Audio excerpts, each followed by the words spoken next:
Retrouvailles fraternelles entre l'honorable Ephrasie Nguessan et ses parents à Thié de Yopougon ce samedi 3 décembre 2022 au terrain de Yopougon à Thié. Elles étaient nombreuses à répondre à l'invitation de la députée de Yopougon. Elles, ce sont les populations des 6 villages à Thié que compte la commune de Yopougon venues écouter le message de sensibilisation de l'honorable Ephrasie Nguessan. Compte tenu de l'importance que révèle l'opération de la révision de la liste électorale, Dr Ephrasie Nguessan a tenu à sensibiliser ses parents à Thié sur l'enjeu de leur participation à ce processus électoral qui s'achève le 10 décembre 2022. Pour cette rencontre fraternelle et militante, la députée de Yopougon avait à ses côtés des responsables locaux du parti venus soutenir cette campagne de sensibilisation. Une campagne de sensibilisation au processus électoral en cours, saluée par Félix Mambo-Yapi, président du comité d'organisation de la cérémonie, dans son discours de bienvenue. Les chefs des 6 villages à Thié ont rendu un vibrant hommage au président Rikonan Bédié. C'est par la voix de Bertin Achot que ces remerciements ont été dits. Le porte-parole des chefs des villages à Thié de la commune de Yopougon a ensuite réitéré le soutien franc et ferme des chefs et de toute la communauté à Thié de Yopougon à leur fille et sœur Dr Ephrasie Nguessan pour ses actions politiques et sociales dans la commune.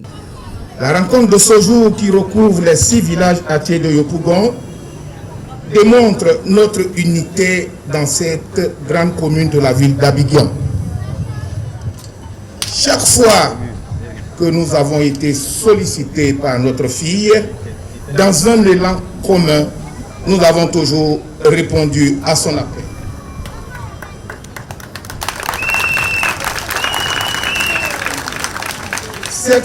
Cette réunion de famille est d'une importance capitale pour nous.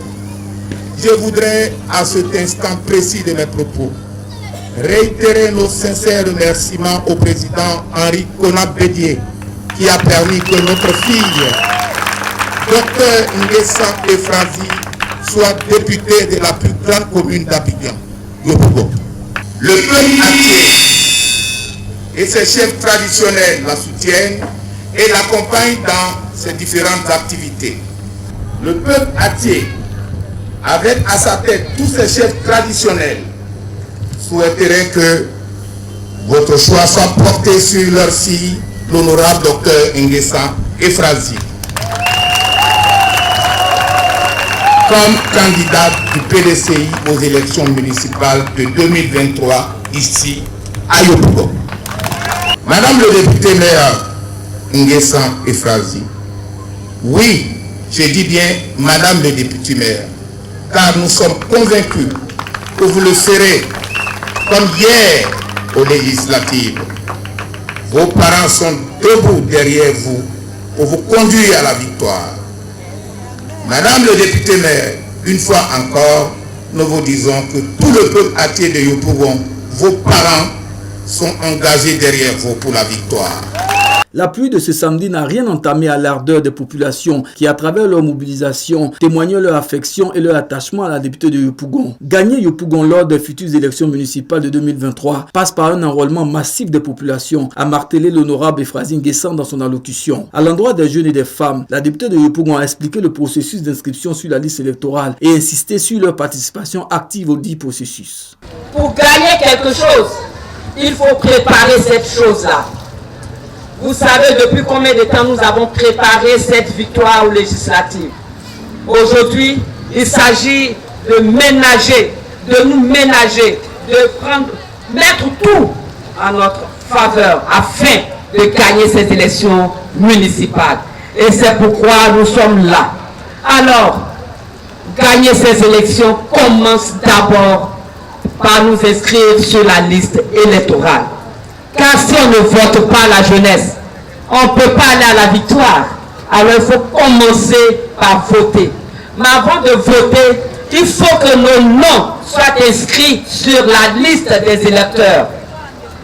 Oui, pour accomplir ce acte de citoyen, il faut que nos noms soient inscrits sur la liste des électeurs. Et c'est pour cela que je suis là ce matin, 8 chefs, pour parler à mes frères, à mes soeurs, à toute la population des villages à Thié, pour leur dire que le temps est arrivé. Parce qu'une élection en 2023-2025 se prépare dès aujourd'hui. Et à la faveur de la révision de la liste électorale, nous sommes venus ici, nous avons partagé avec vous et nous avons convenu ensemble qu'il était important de nous adresser à toute la population. Mais je voudrais commencer par les plus jeunes, c'est-à-dire ceux qui ont entre 18 ans, 19 ans, 20 ans, 21 ans, ceux qui n'ont jamais voté. Je voudrais commencer par vous, pour vous dire que c'est très important de se faire inscrire sur la liste des électeurs. Alors que faut-il faire? Vous qui n'avez jamais voté, on vous appelle communément les nouveaux majeurs. Il faut absolument que vous alliez dans les centres d'enrôlement pour vous faire enrôler. La Côte d'Ivoire de demain vous appartient. Vous êtes le fer de lance de la Côte d'Ivoire de demain. Et sans vous, nous ne pouvons développer la Côte d'Ivoire. Alors nous avons besoin de vous, de votre voix, pour changer la situation ici en Côte d'Ivoire. Maman, le temps est arrivé. Le temps est arrivé. La révision de la liste électorale a débuté depuis le 19 novembre dernier. Et cette révision prendra fin le 10 décembre. Maman, laissez un peu de temps. Prenez votre carte d'électeur. Vous prenez également votre pièce d'identité. Et vous allez derrière la maison, dans le centre d'enrôlement, pour vérifier si votre nom est encore sur la liste électorale. Si vous n'êtes pas allé vérifier avant le jour des élections, et que le jour des élections, vous êtes heureuse, je vais soutenir ma fille, je vais voter le candidat de mon parti, le candidat que j'aime. Vous allez et votre nom n'est pas sur la liste de EPP Yopougon Banco 2. Vous serez déçus, je n'aurai pas votre voix. Or, c'est 1 plus 1 qui font 2 et plus 1 encore qui font 3. Si vous ne votez pas, ce n'est pas bon. En vue d'une large participation des populations ivoiriennes et singulièrement celle de Yopougon, l'honorable Efrazi N'Guessan a lancé un appel à la CEI pour une prorogation de la période d'enrôlement. Je voudrais lancer cet appel à nos autorités de la CEI. La Côte d'Ivoire est un grand pays et les populations bien souvent n'ont pas vite appris ou compris l'importance de l'enrôlement. Alors nous demandons à la CEI de prendre cette autorisation, de permettre à ce que l'enrôlement soit encore prolongé au moins de 2 ou 3 semaines pour que nos populations puissent prendre de leur part pour aller se faire enrôler, pour que tous les Ivoiriens, la quasi-totalité des Ivoiriens soient inscrits sur la liste des électeurs et qu'au jour des élections, tout le monde puisse se lever et poser ce acte de citoyen. Cette cérémonie a bouclé ainsi une grande tournée de sensibilisation initiée auprès des populations de Yopougon.